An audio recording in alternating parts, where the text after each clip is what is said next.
اتحاد ضروری ہے، لیکن فیصلہ یہ کرنا ہے کہ نقطہ اتحاد سے کرانا ہے۔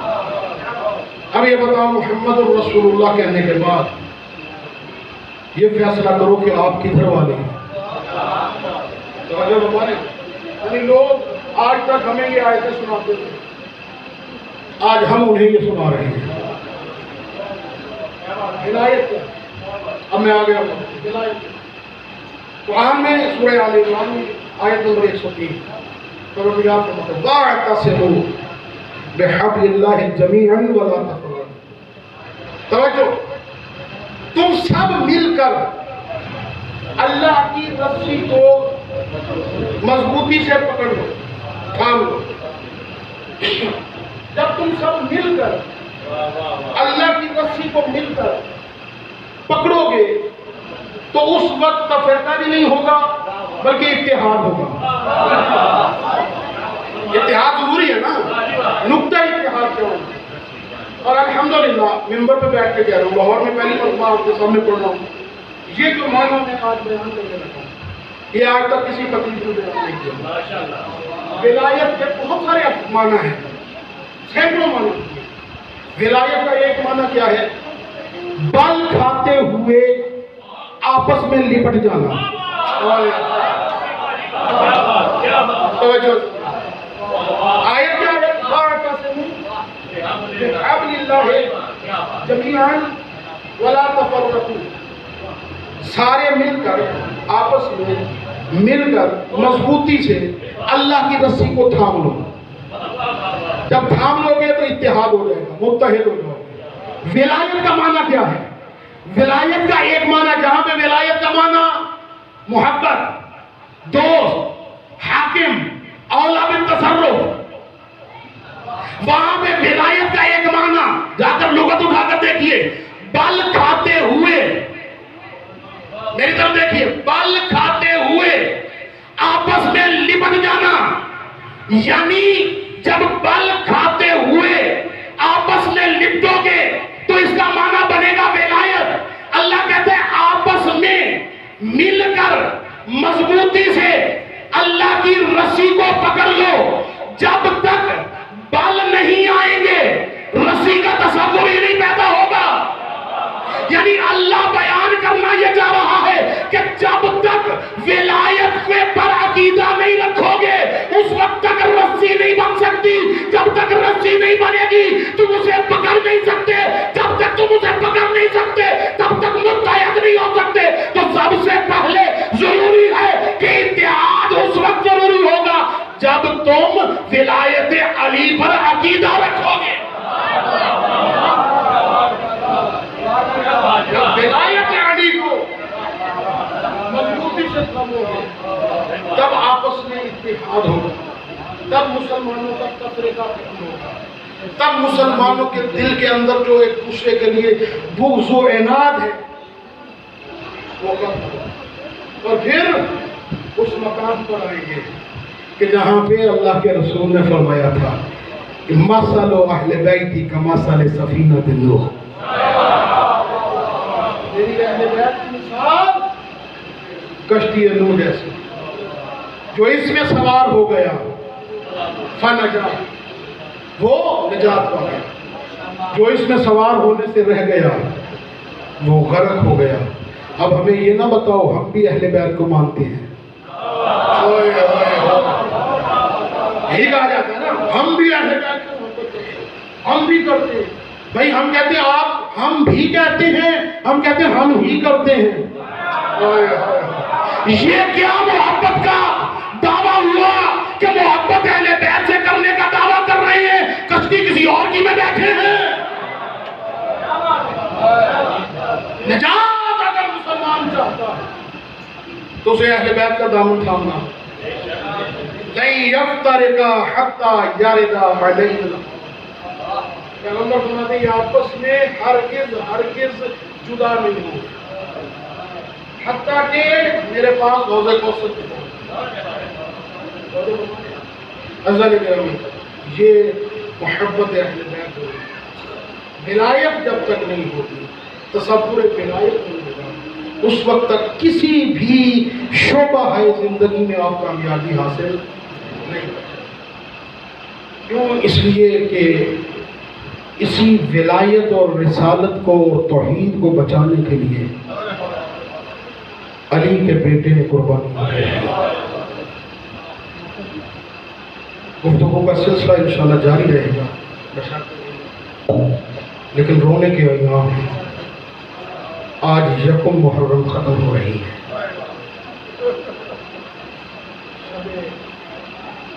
دوئم قریب ہے، حسین کربلا میں پہنچنے والے ہیں۔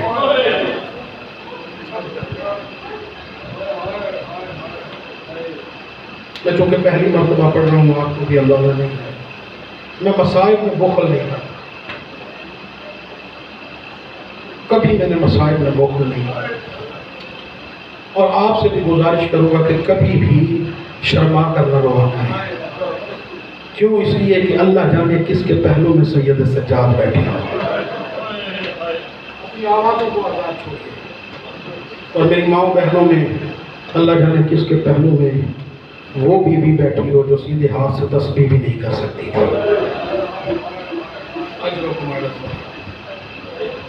جس امام کا میں نے ذکر کیا نا ابھی،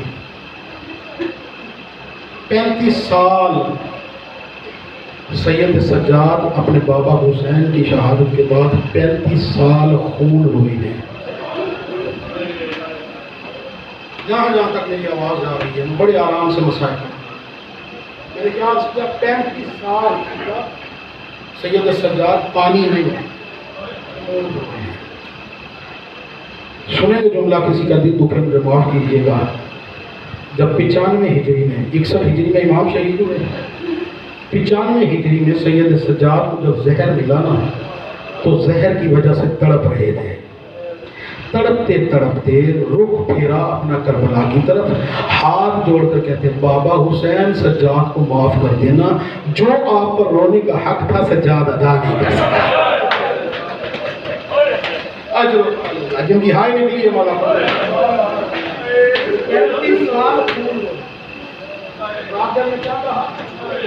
بابا سجاد کو معاف کر دینا، جو آپ پر رونے کا حق تھا وہ سجاد ادا نہیں کر سکتے۔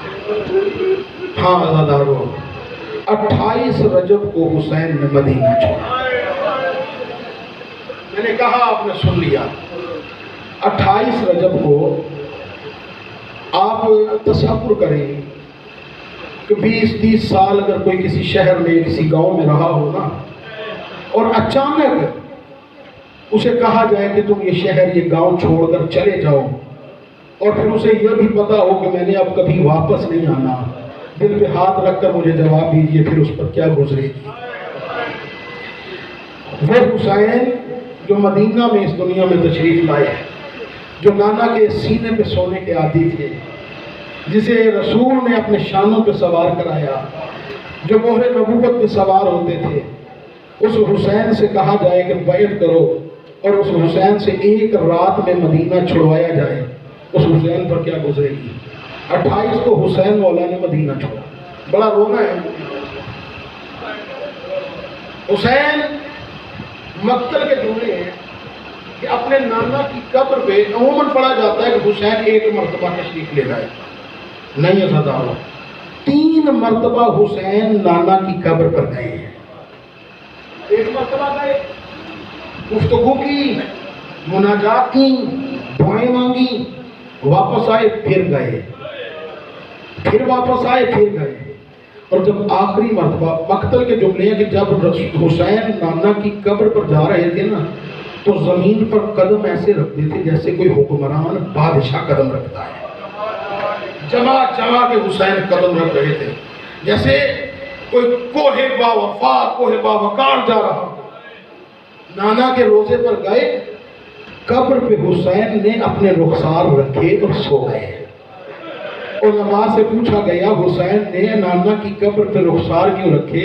علماء لکھتے ہیں حسین جانتے تھے، حسین کے ذہن میں دل میں یہ خیال آیا یہ وہی ہے نا قبر میں میرا نانا جس کے سینے پہ میں اپنے رخسار رکھا کرتا تھا، جس کے سینے پہ رخسار رکھ کے سویا کرتا تھا۔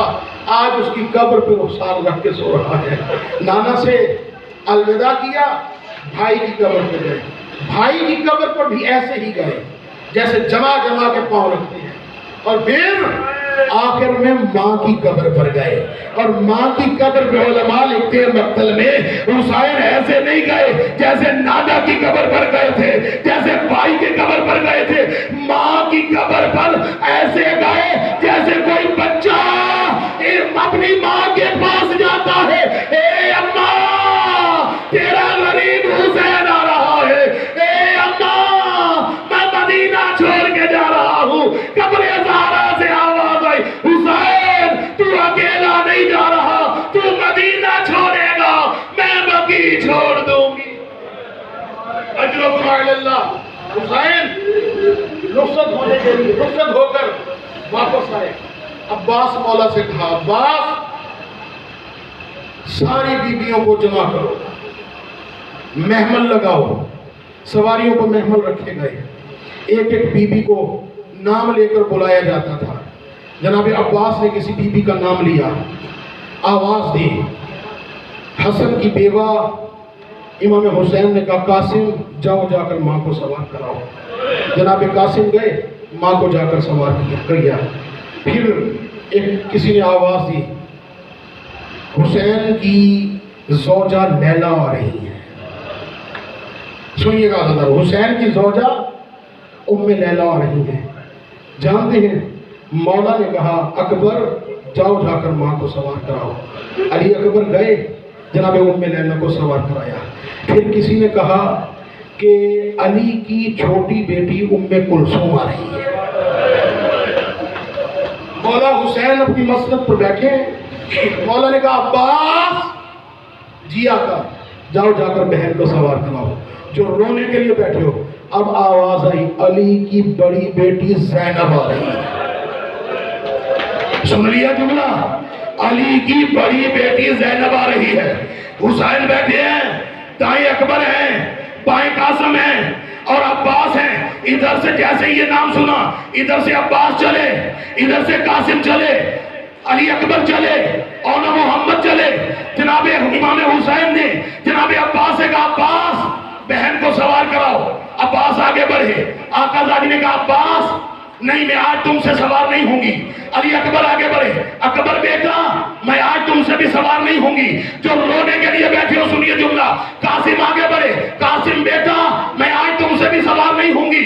حسین نے آگے بڑھ کر بازو کو تھاما اور سوار کرنا چاہا. بیوی نے رو کر کہا, اے میرے بھیا حسین مجھے معاف کر دینا, میں آج تم سے بھی یہاں پہ سوار نہیں ہوں گی. حسین نے رو کر کہا, زینب پھر کس سے سوار ہوگی, سن سکو تو سننا. جناب زینب نے کہا, بھیا حسین آج مجھے وہ سوار کرائے جو 11 محرم کو کربلا میں سوار کرائے گا. حسین نے رو کر کہا, میرے سجاد کو بلاؤ, میرے سجاد کو بلاؤ. سید سجاد آئے, آقا زادی کو سوار کرایا. سب بیویاں محملوں میں بیٹھ گئی, قافلہ بن کے تیار ہو گیا. سنو گے جن کی چھوٹی چھوٹی اولادیں ہیں. حضرت آپ جانتے ہو نا, جب حسین مدینہ چھوڑ رہے تھے تو حسین مدینے میں پیچھے ایک چھوٹی بیٹی چھوڑ کر جا رہے تھے, ایک بیمار بیٹی کو چھوڑ کے جا رہے تھے. قافلہ چلا, سب سے آگے سید الشہداء کا گھوڑا, سب سے آخر میں مولا عباس کا گھوڑا. مولا عباس نے اچانک ایک منظر دیکھا. وہ منظر کیا تھا؟ مولا نے دیکھا کہ ایک بی بی 6 سال کی بچی نانی کا عصا تھامے ہوئے, کمر جھکی ہوئی, روتی ہوئی یہ کہتی ہوئی آ رہی ہے, محلن محلن ابھی, اے بابا ذرا رک جاؤ, اے بابا ذرا رک جاؤ, بیمار بیٹی کو آخری مرتبہ ملتے جاؤ. عباس نے دیکھا, گھوڑے کو دوڑایا, آقا حسین کے گھوڑے کے ساتھ گھوڑا لگایا اور کہا, آقا میں آپ کو روکنے نہیں آیا, بس اتنا کہنے آیا ہوں, ایک مرتبہ پیچھے مڑ کر دیکھ لیجئے. اب جو حسین نے دیکھا بیمار بیٹی آ رہی ہے, حسین واپس آئے, بیٹی کے قریب آئے, گھوڑے سے اترے. کہا, سغرا ابھی تو میں نے تمہیں الوداع کیا, کیوں آ گئی ہو؟ کہ بابا میں آپ کے ساتھ جانے کی ضد نہیں کروں گی. جو رونے کے لیے بیٹھے ہو, میں آپ کے ساتھ جانے کی ضد نہیں کروں گی. بابا میری دو خواہشیں ہیں, بابا میری دو خواہشیں ہیں, میری دو خواہشیں پوری کر دیجئے. مولا فرماتے ہیں سغرا بتا تیری کون سی دو خواہشیں ہیں؟ جو اولاد والے جن کی چھوٹی چھوٹی بہنیں ہیں وہ سنیے. جب بھی مولا نے کہا نا کون سی دو خواہشیں, بی بی نے رو کر کہا بابا میری پہلی خواہش یہ ہے اکبر سے ملا دو, بابا اکبر سے ملا دو. سغرا اکبر سے ملی. دوسری خواہش بابا علی اصغر سے ملا دو, علی اصغر سے ملا دو. سنو گے جناب باپ کی گود میں جناب سغرا آگے بڑھی, اماں اصغر کو میری گود میں دے دو. سن لیا جملہ, اصغر کو میری گود میں دے دو. جناب باپ نے ایک لمحے کے لیے توقف کیا. بی بی سغرا سلام اللہ علیہ نے ایک جملہ کہا, اماں میں اصغر کو اپنے پاس نہیں رکھوں گی, بس میں کچھ دیر پیار کرنا چاہتی ہوں, کچھ دیر کے لیے اصغر کو میری گود میں دے دو. جناب سغرا نے جناب اصغر کو لیا. جب لے لیا کچھ دیر کے بعد جناب رباب آگے بڑھی, اصغر کو لینا چاہا. جناب سغرا دو قدم پیچھے ہٹی اور رو کر کے اماں زبردستی نہ کرنا, اگر اصغر خود چلا جائے, اگر اصغر خود چلا جائے تو اصغر کو لے لو. جناب سغرا نے آگے جناب رباب نے آگے ہاتھ بڑھائے, اصغر نے گود نہیں چھوڑی. جناب ام کلثوم دیکھ رہی تھی, آگے بڑھی ہاتھ بڑھائے, علی اصغر نے گود نہیں چھوڑی. جناب زینب عالیہ آگے بڑھی, علی اصغر نے گود نہیں چھوڑی. اب حسین آگے بڑھے, سغرا نے حسین کو آتے دیکھا, مر جاؤں یہ جملہ نہ کہہ پاؤں. سغرا نے حسین کو آتے دیکھا, دو قدم پیچھے ہٹی, ہاتھوں کو جوڑ کر کہا بابا زبردستی نہ کرنا, اگر اصغر خود آئے تو لے لینا, مر جاؤں جملہ نہ کہہ پاؤں. اصغر کو دیکھ کر حسین نے ایک جملہ کہا, سغرا میں اصغر کو لینے نہیں آیا, بس اس کے کان میں ایک جملہ کہنا چاہتا ہوں. حسین نے اپنا منہ اصغر کے کان کے قریب کر کے اللہ جانے کیا کہا. اصغر نے گود چھوڑ دی, لیکن میرا دل کہتا ہے حسین نے کہا ہوگا اصغر اگر آج تو نہ آیا حرملہ کا تیر کون گائے. اللہ لعنت اللہ